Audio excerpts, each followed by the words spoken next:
Nós estamos nessa série Ressurretos, onde nós estamos trabalhando sobre ressurreições, principalmente as ressurreições que Cristo realizou, estão descritas na palavra.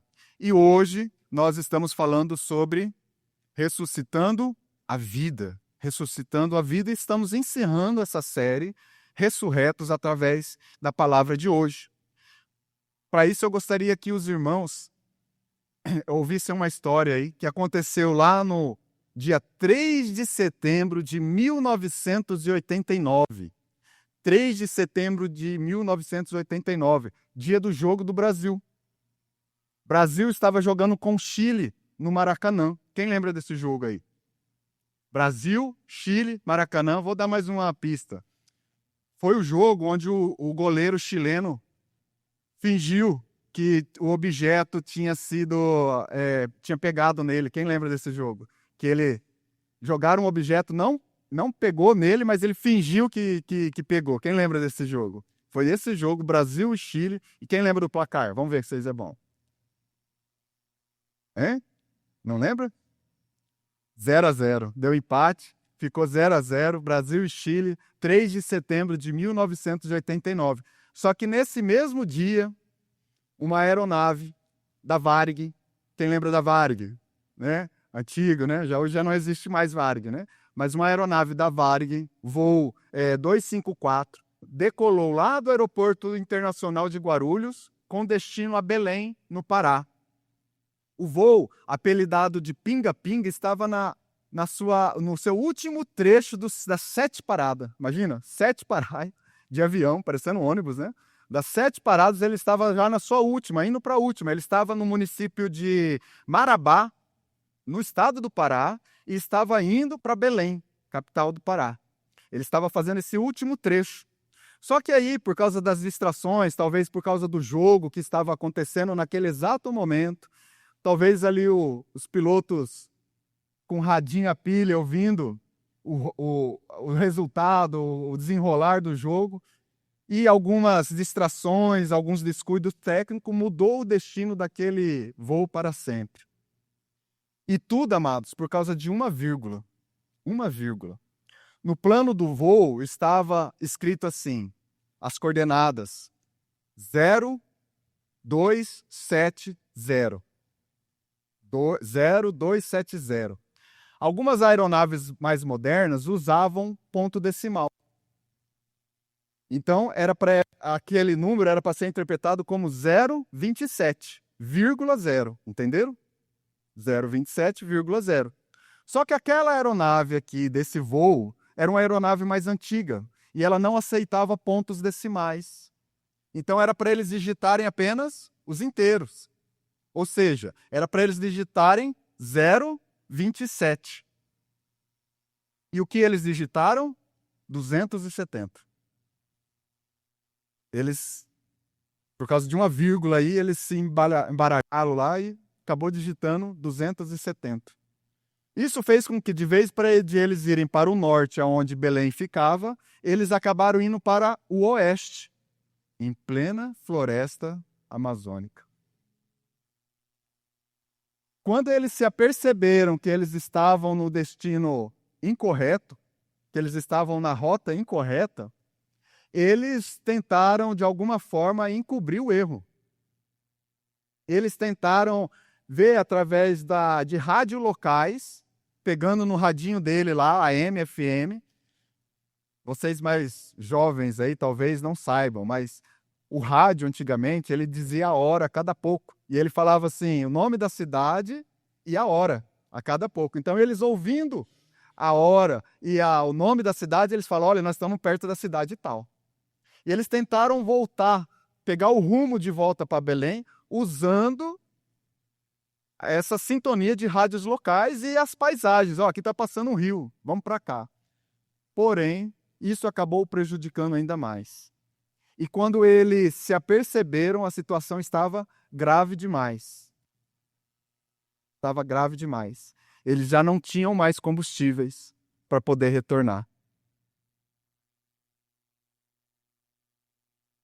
A última comunicação com a torre de comando foi angustiante.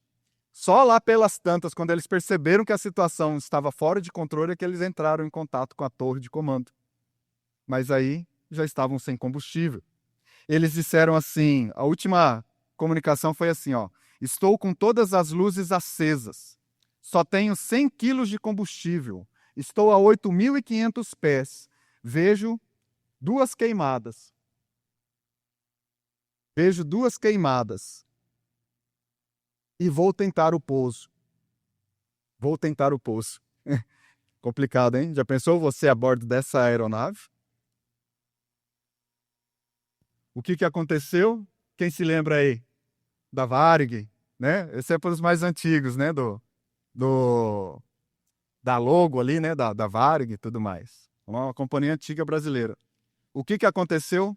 Momentos depois, o avião fez um pouso forçado em meio à mata amazônica devido à pane seca. Dos 54 passageiros que estavam a bordo, 42 sobreviveram. Acabou falecendo durante a queda. Os outros 11 faleceram enquanto estavam durante os 3 dias na mata aguardando o resgate. Agora, o que eu gostaria é que você usasse um pouquinho aí a sua imaginação e se colocasse no lugar desses sobreviventes que estavam em plena mata amazônica. Não sabia onde eles estavam. Alguém aqui já se perdeu na mata? Espero que não. Mas para onde você olha, você vê o quê? Apenas árvore. Você não sabe para onde você está. Eles estavam lá sem saber o rumo para onde ir, em plena floresta amazônica, mata densamente fechada. Eu gostaria que você fizesse esse exercício de se colocar no lugar desses sobreviventes. Imagine você ali, talvez machucado devido ao pouso forçado, olhando do lado pessoas morrendo, falecendo devido aos seus machucados, à seriedade da situação.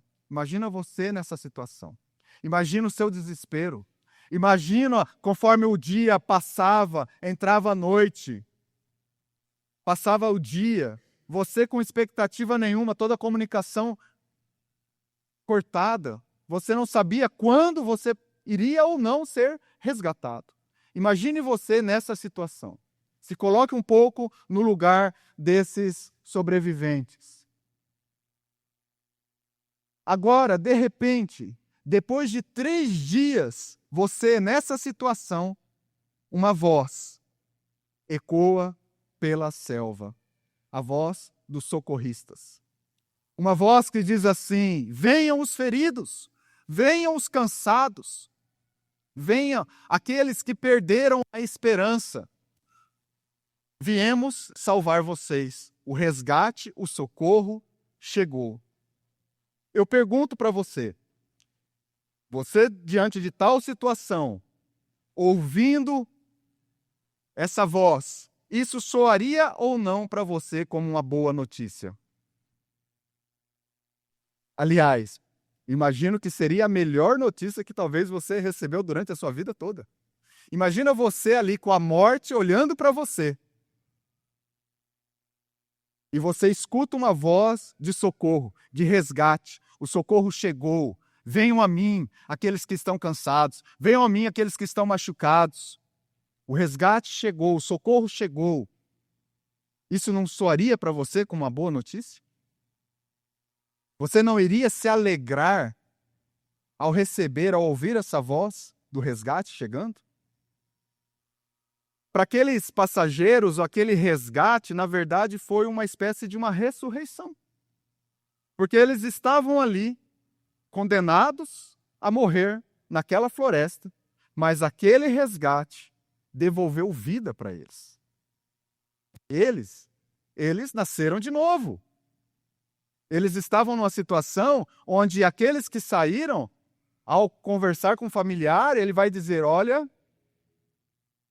eu estava num avião, esse avião teve um pouso forçado em meia mata atlântica e eu sobrevivi. Eu posso dizer que eu nasci de novo. E é exatamente isso, amados, que o Evangelho anuncia. quando tudo parecia perdido, quando a humanidade já estava sem rumo, uma boa notícia chegou. Jesus Cristo, o Filho de Deus, morreu pelos nossos pecados, ressuscitou no terceiro dia, trazendo vida e esperança eterna. Mas, infelizmente, amados, muitos de nós, inclusive nós, crentes, vivemos sem perceber a dimensão dessa obra salvífica. O tamanho da dimensão que Cristo fez, da obra que Cristo fez por nós. Nós apequenamos a obra da cruz quando nós pensamos que aceitar Jesus no final de um culto é apenas ter alguém para facilitar a nossa vida aqui e agora. Para dar para nós aquilo que nós desejamos, os anseios do nosso coração. Nós apequenamos isso. Porque aquilo que Cristo fez é muito maior do que isso. É muito mais profundo do que isso. O que Cristo fez foi nos resgatar de uma condenação eterna. Não apenas uma morte passageira, mas uma morte eterna. Assim como aqueles sobreviventes que se alegraram ao ouvir a voz do resgate, nós também temos que nos alegrar ao ouvir essa mensagem do Evangelho, essa boa notícia. Ei, você foi salvo por Cristo. É motivo de alegria para nós. E deveria ser para nós também motivo de estarmos vivendo uma vida condizente com isso, que reflete o tamanho, a imensidão, a glória dessa obra. O Evangelho, amados, é a boa notícia. Estamos salvos. Cristo nos resgatou, não apenas para uma situação passageira, mas Ele nos resgatou para uma vida eterna. Assim como o resgate chegou para aqueles sobreviventes que estavam lá durante essa queda desse avião, a Bíblia também vai nos mostrar que nós também fomos resgatados. Que esse resgate, na verdade, já aconteceu. Não é algo futuro. É algo que já aconteceu. E eu gostaria que os irmãos lessem o texto junto comigo, onde nós vamos tirar desse texto alguns ensinamentos, algumas verdades, para que eu e você possamos colocar isso em prática. Porque, afinal, nós somos crentes sensatos. Apenas um insensato ouve a palavra e não pratica. Mas os sensatos, eles ouvem a palavra e trazem para a sua vivência no seu dia a dia. Eu espero que você seja esse tipo de crente, onde você esteja construindo a sua casa em cima de uma rocha firme. Não adianta você vir aqui no culto, eu pregar o Evangelho, vocês ficarem aqui 40 minutos, 50 minutos ouvindo a palavra do Senhor, se na segunda-feira essa palavra não seja uma realidade na sua casa. Amém? Eu falei isso para dar tempo de vocês abrirem a Bíblia. Abriram já?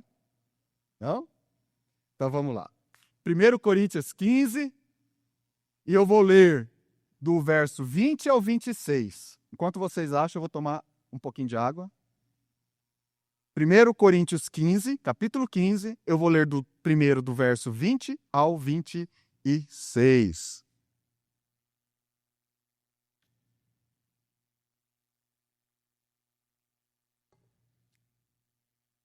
Hein? Vamos fazer a leitura juntos? Vocês aí na televisão, no aplicativo, na Bíblia impressa.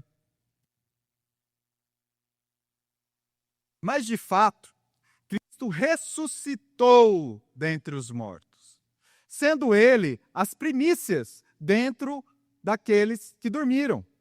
Visto que a morte veio por meio de um só homem, também a ressurreição dos mortos veio por meio de um só homem. Pois, da mesma forma como em Adão todos morreram, em Cristo todos serão vivificados. Mas cada um por sua vez. Cristo, o primeiro, depois, quando ele vier, os que lhe pertencem. Então virá o fim. quando ele entregar o reino a Deus, o Pai, depois de ter destruído todo o domínio, toda autoridade e poder, pois é necessário que ele reine até que todos os seus inimigos sejam postos debaixo dos seus pés. O último inimigo a ser destruído é a morte. Agora eu gostaria que os irmãos descessem um pouquinho, fossem lá para o verso 51. E eu vou ler do 51 ao 55.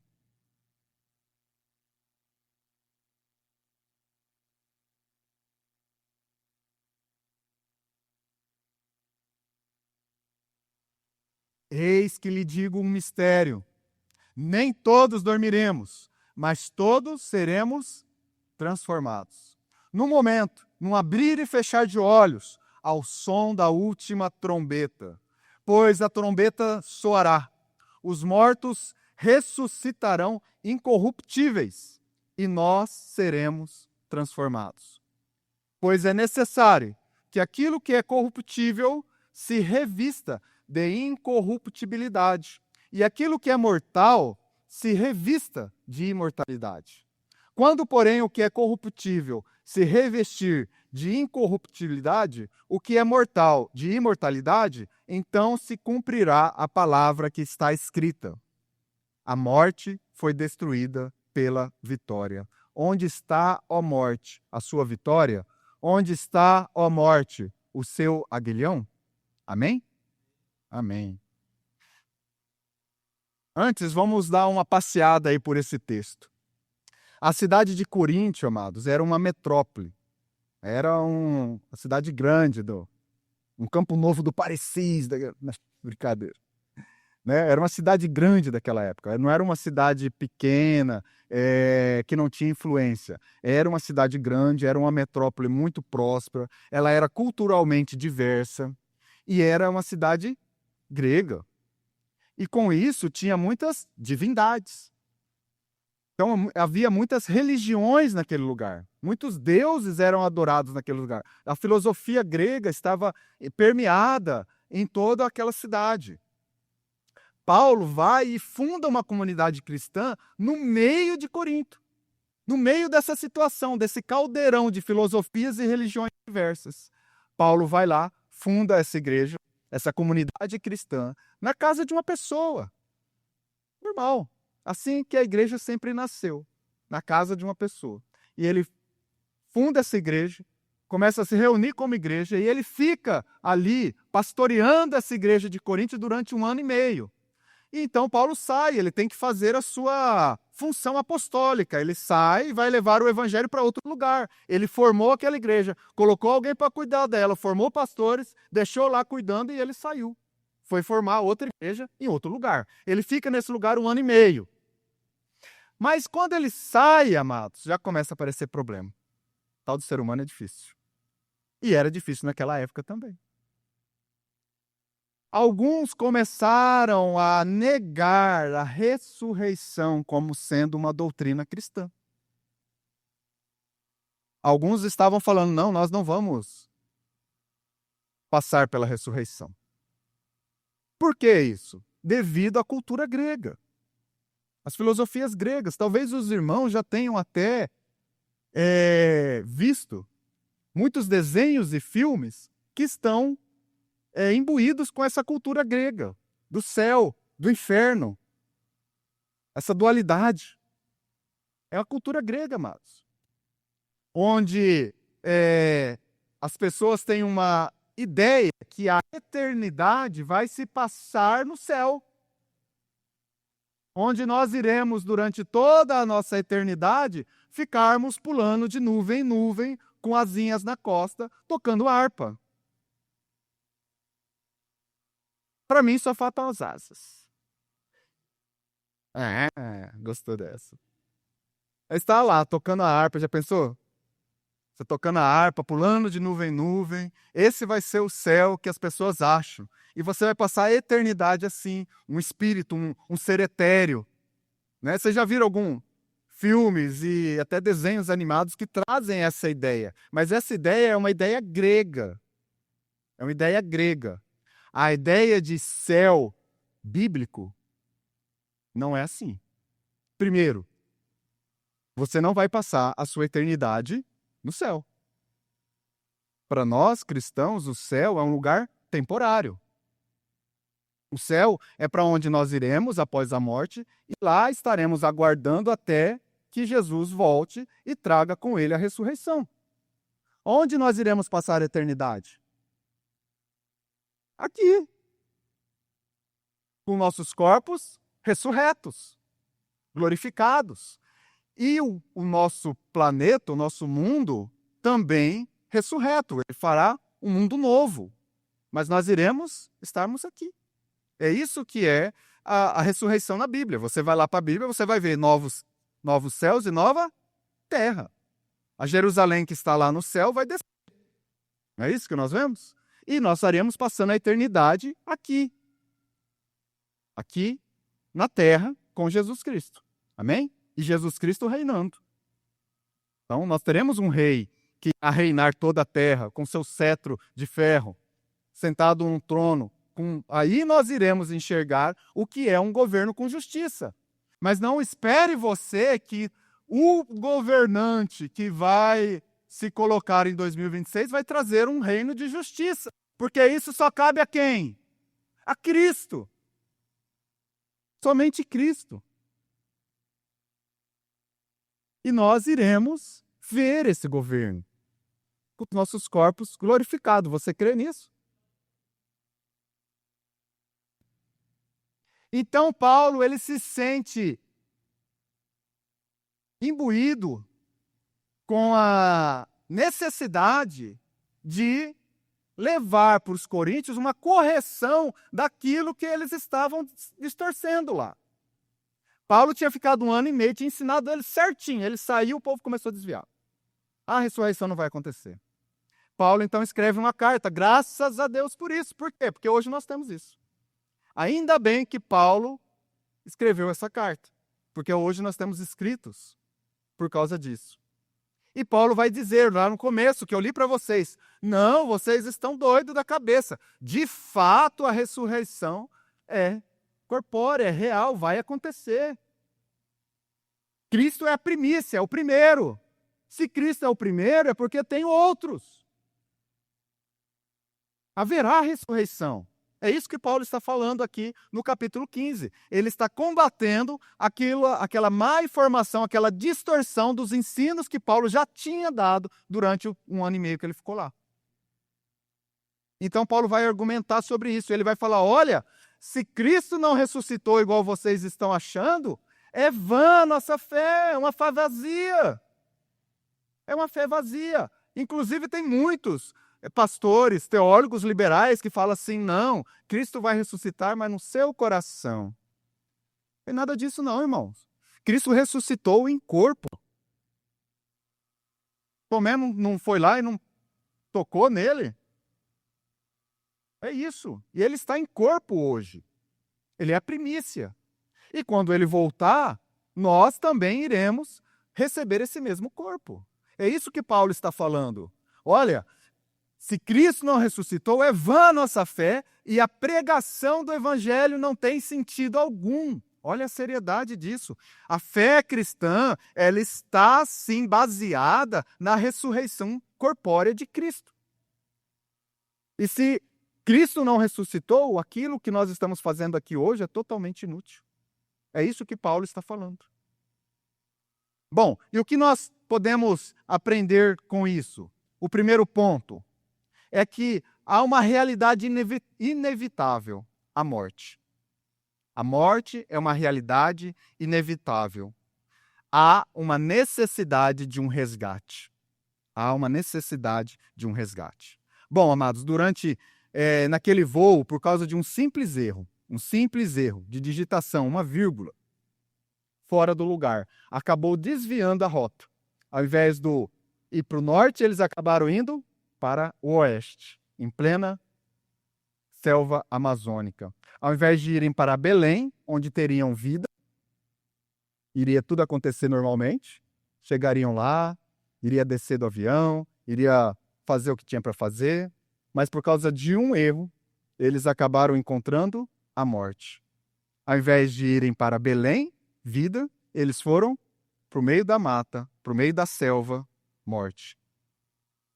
A humanidade também, amados, teve o seu rumo, o seu destino alterado por causa de um único erro.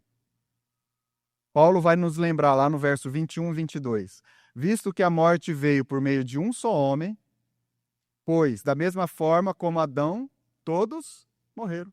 Então, devido ao erro de Adão, da desobediência de Adão, toda a humanidade se desviou. O plano original de Deus, o plano de voo de Deus, não era para encaminhar a gente para a morte. O plano original de Deus não era fazer da vida uma selva. Não era fazer da vida uma luta por sobrevivência, onde ganha o mais forte. Onde um tem que se gladiar com o outro para conseguir sobreviver. O plano de Deus nunca foi isso. O plano de Deus, o destino que Deus queria para a humanidade era um destino de comunhão, de vida, de paraíso. Era o Éden. Esse era o plano original de Deus. Mas Adão aí também teve o seu momento de distração. Cuidado aí com você que fica escutando placar de rádio, no radinho aí, enquanto está acontecendo coisas importantes. Você pode se desviar também. Aconteceu com aqueles pilotos, aconteceu com Adão. Não cuidou de quem que ele tinha que cuidar, deixou a Eva conversar demais com a serpente. O que deu? A gente sabe. Eva desobedeceu a palavra, Adão também desobedeceu a palavra. Os dois. E assim como aquele único erro dos pilotos selaram o destino de todos os passageiros que estavam com ele, com Adão é a mesma coisa. Em Adão, todos nós pecamos. O erro de Adão também selou o destino de toda a humanidade. E a Bíblia vai chamar esse erro de pecado. Pecado. A desobediência de um só homem mudou o destino de todos nós. Podemos dizer, amado, que o nosso GPS espiritual foi corrompido. E agora nós temos uma inclinação de sair da rota correta e com uma certa frequência. Ao invés de nós irmos para o norte, nós acabamos indo para o oeste, em plena mata e pior, sem combustível. Ao invés de nós fazermos a vontade de Deus, nós tomamos caminhos errados com frequência. Nos desviamos da rota e acabamos tendo que lidar com as consequências deste erro. É inevitável.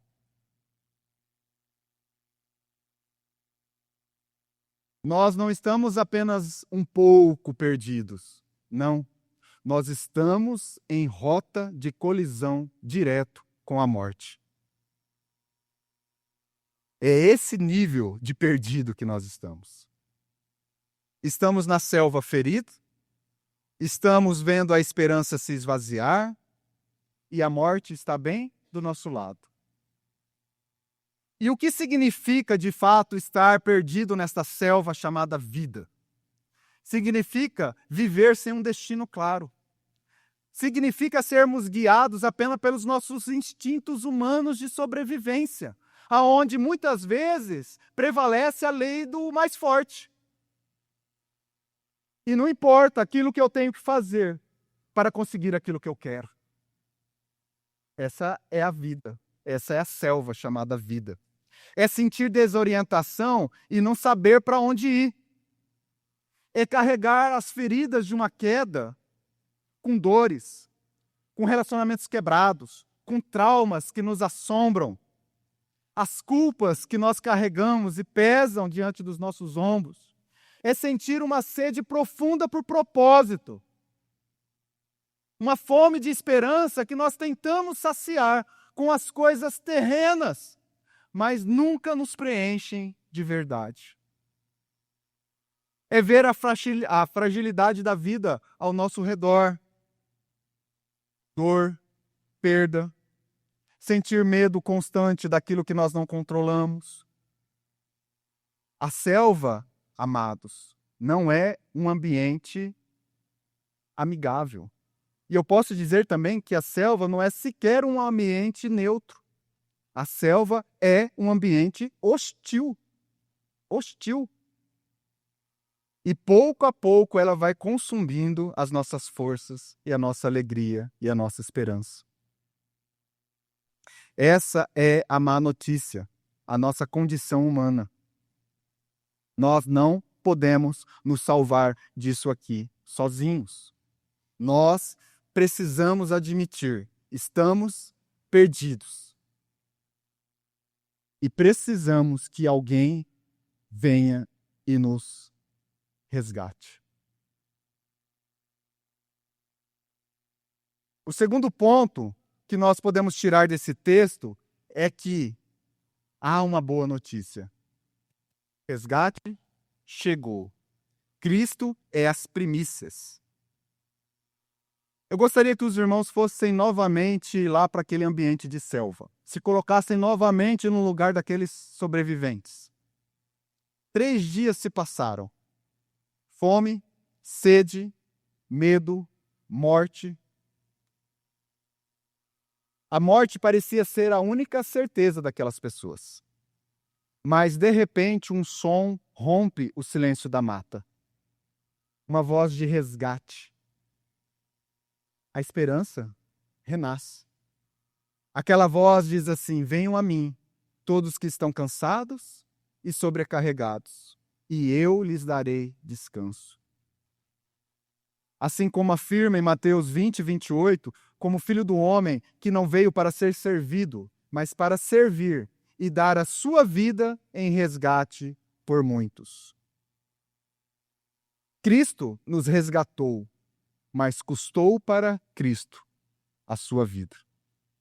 Custou para Cristo uma cruz que ele teve que enfrentar. E essa aí, amados, é a virada de chave que Paulo vai nos apresentar no verso 20. Ele diz: mas de fato Cristo ressuscitou dentre os mortos, sendo ele as primícias dentre aqueles que dormiram. Verso 20. Enquanto nós estávamos lá, aqui na mata, perdidos, caídos, machucados, nessa desesperança, nessa vida que muito se assemelha a esse ambiente hostil da selva, Deus não ficou parado. Deus, amados, em nenhum momento encerrou as buscas pela humanidade perdida. Muito pelo contrário. O nosso resgate já estava decretado muito antes da fundação do mundo. Lá em Efésios 1, do 4 ao 6. Efésios 1, do 4 ao 6. Porque Deus nos escolheu nele antes da criação do mundo, para sermos santos e irrepreensíveis em sua presença. Em amor nos predestinou para sermos adotados como filhos, por meio de Jesus Cristo, conforme o bom propósito da sua vontade, para o louvor da sua gloriosa graça, a qual nos deu gratuitamente no amado. Antes de dizer haja luz, Deus disse haja cruz. Cristo é a primícia daqueles que dormem. E a palavra primícia aí deve ser corretamente interpretado. Na agricultura, a primícia significa os primeiros frutos. É os primeiros frutos que os agricultores colhiam. E eles entregavam esses primeiros frutos para o templo. Eram as primícias. Isso garantia que todo o resto fosse santificado. Isso também tem total conexão com os nossos dízimos. Quando nós entregamos os nossos dízimos, nós estamos dando as primícias. Não é igual a alguns dizem que você tem que dar o dízimo e além do dízimo as primícias e além das primícias e aí vai indo, vai indo, vai indo. Não, os nossos dízimos são as primícias. Ao entregar os nossos dízimos, nós estamos santificando também todo o resto. Tem total conexão. Mas aqui ele está falando acerca de Cristo. A ressurreição de Cristo é a primícia, é os primeiros frutos daquilo que Deus está fazendo. A ressurreição de Cristo não é um evento isolado, amados. É o primeiro fruto de uma grande colheita, que ainda virá. Como aqueles socorristas que tiveram que abrir caminho na mata para poder chegar até os sobreviventes, Cristo também é esse desbravador, que abriu esse caminho para que eu e você tivéssemos vida. Paulo ele vai continuando mostrando para nós que há um plano para esse resgate. Cristo é primeiro, depois, quando ele vier, os que lhe pertencem. Você pertence a Cristo? Jesus não apenas mostrou o caminho. Jesus não chegou aqui, igual aqueles sobreviventes que estavam lá e falou, ó, vão por aqui. Cristo não falou assim, olha, cheguei, ressuscitei, agora para vocês poderem seguir para a ressurreição, esse daqui é o caminho. Não foi isso que Cristo disse. Cristo disse, eu sou o caminho. Cristo é o próprio caminho. Não, ele não nos aponta um caminho, ele é o caminho. Ele próprio é o caminho. Ele abriu a clareira, ele enfrentou o inimigo, a morte, e garantiu para nós vida eterna. A missão de Cristo já está completa. Todos os inimigos que nos aprisionam nessa vida, amados, chamada selva, serão colocados debaixo dos pés de Cristo. O pecado, a injustiça, a dor, o sofrimento, os impérios humanos, as potestades, os principados espirituais, todos esses serão colocados debaixo dos pés de Cristo. E no verso 26, ele vai dar a promessa final. Ele vai dizer, o último inimigo a ser derrotado é a morte. O resgate, amados, não é apenas nos tirar da selva, é aniquilar a selva toda. Será feito um novo mundo, uma nova terra, novos corpos. É isso que é a promessa de Cristo. É muito mais profundo. A ressurreição de Cristo é a garantia de que a ajuda não apenas está a caminho, mas ela já chegou e a vitória nossa é certa. É certa. Quando nós olhamos para a ressurreição de Cristo, nós entendemos que nós também iremos ser ressuscitados. É a certeza.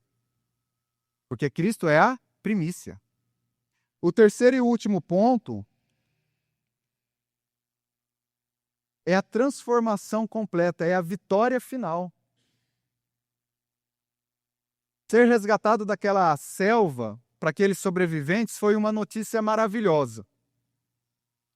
Mas eles foram resgatados com as suas feridas, com seus machucados, com seus traumas, com situações ali que talvez permearam durante a vida deles todinha. Inclusive, muitos daqueles que sobreviveram àquela queda, hoje já estão mortos por outras causas. Mas o resgate que Deus nos oferece em Cristo é muito superior a isso. É muito mais superior do que apenas nos salvar de uma situação de perigo. Ele nos tira da morte. E ele vai nos transformar para uma nova vida, uma vida incorruptível, um novo corpo, um novo ambiente, um novo lugar, um novo mundo. E é isso que Paulo vai chamar de mistério. Está lá naquele último trecho que nós lemos, do 51 a 53. Eis que lhe digo um mistério. Por que Paulo diz, a cada pouco ele diz isso? Vou lhe falar um mistério.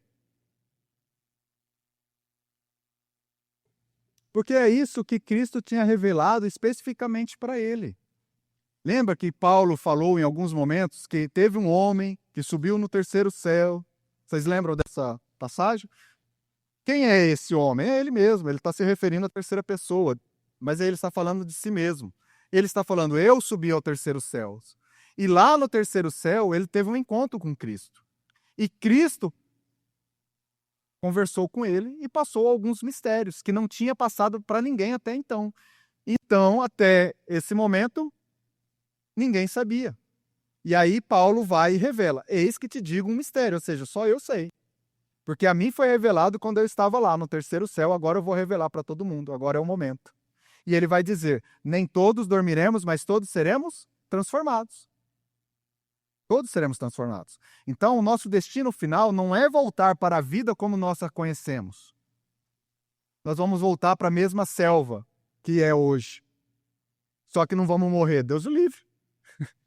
Já pensou? Misericórdia. Vai ser o mal eterno, né? Não é isso? Não é isso. É receber um novo corpo, um corpo glorificado. Uma nova terra, uma terra nova. A terra como era no início, como era o plano original de Deus. E que, infelizmente, pelo erro de Adão, houve um desvio de curso. Ao som da última trombeta, todos nós receberemos um corpo novo, glorificado, preparado para a eternidade. Essa promessa, amado, nos dá a ousadia de proclamar, assim como Paulo fez: onde está, ó morte, a sua vitória? Onde está, ó morte, o seu aguilhão? Para nós, aqueles que cremos em Cristo, a morte já foi derrotada. Não é que a morte vai ser derrotada, a morte já foi derrotada, porque há um túmulo que está vazio. E esse túmulo é o túmulo que não conseguiu prender dentro dele o autor da vida, que é Jesus Cristo. Há um túmulo vazio. E esse túmulo vazio nos garante vida, e vida na eternidade, com um corpo glorificado, uma nova terra, um novo céu, um novo momento. Para nós, crentes, a morte não é o fim. A morte é o começo. Nós também não precisamos esperar a morte chegar para que a gente viva como salvos. Você já pode viver como um salvo hoje, porque você já está salvo. Você já está vivendo a eternidade.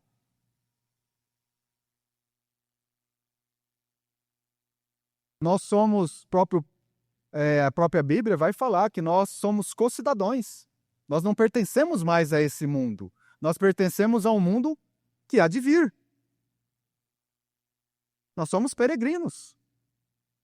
Estamos aqui nessa terra, temos que lidar com essa terra, temos que lidar com o caos, com a selva, com esse ambiente hostil, mas nós não pertencemos mais a ela. O nosso rei, o nosso senhor, o nosso governante é outro. Apesar de termos que respeitar as autoridades constituídas, não é isso que eu estou dizendo. Nós temos que respeitar as autoridades constituídas dessa terra. Porém, nós sabemos que a nossa cidadania pertence a outro lugar.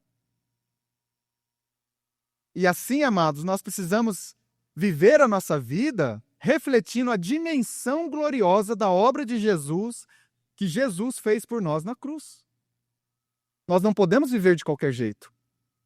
Você não pode viver de qualquer jeito. Você deve viver como filhos de Deus, salvo e redimido pelo sangue precioso de Jesus Cristo.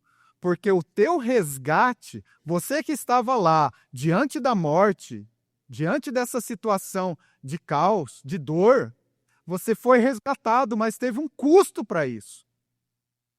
Teve um custo para isso. E o Senhor Jesus Cristo derramou o sangue dele, precioso, para que o resgate para você chegasse.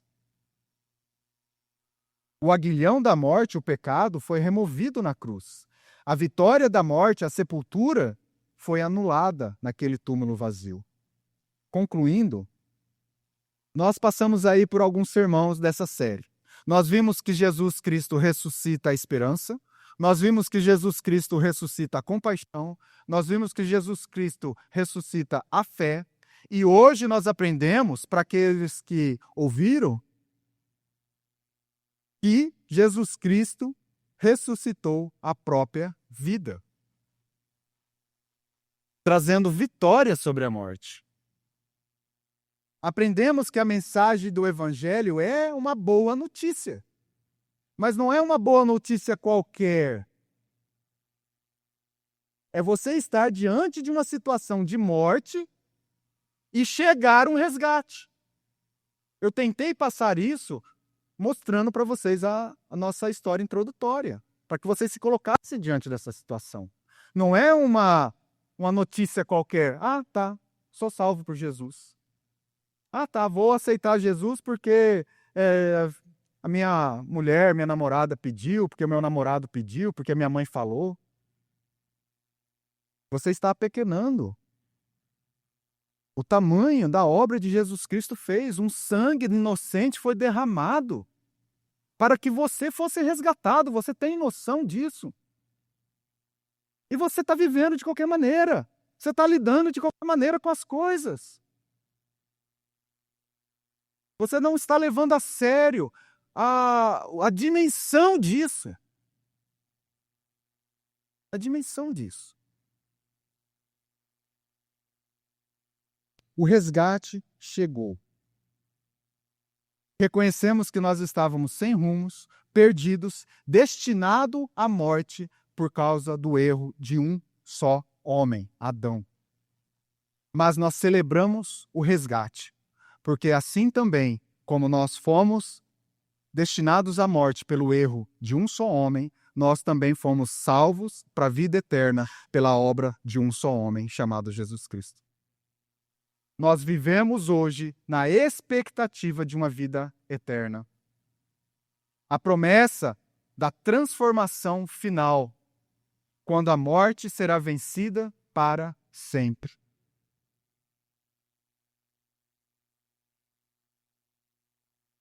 Não se desespere em meio à selva da vida. E eu gostaria de ler um último texto que está em João 11, do 25 ao 26. Disse-lhe Jesus: Eu sou a ressurreição e a vida. Aquele que crê em mim, ainda que morra, viverá. E quem vive e crê em mim, não morrerá eternamente. E João termina dizendo: Você crê nisso? Se você crê nisso, amado, não viva como se você estivesse perdido no meio da selva. Ferido, sem esperança, levando a vida de qualquer jeito, lutando para sobreviver nessa vida. Às vezes até prejudicando outros para que você consiga aquilo que você quer. Não viva dessa maneira. Viva como quem foi resgatado, salvo, por um custo muito alto, de um sangue inocente do Filho de Deus derramado naquela cruz. Amém? Por último, eu gostaria de dar essa boa notícia. A morte foi vencida. A vida triunfou. A eternidade nos espera. Amém?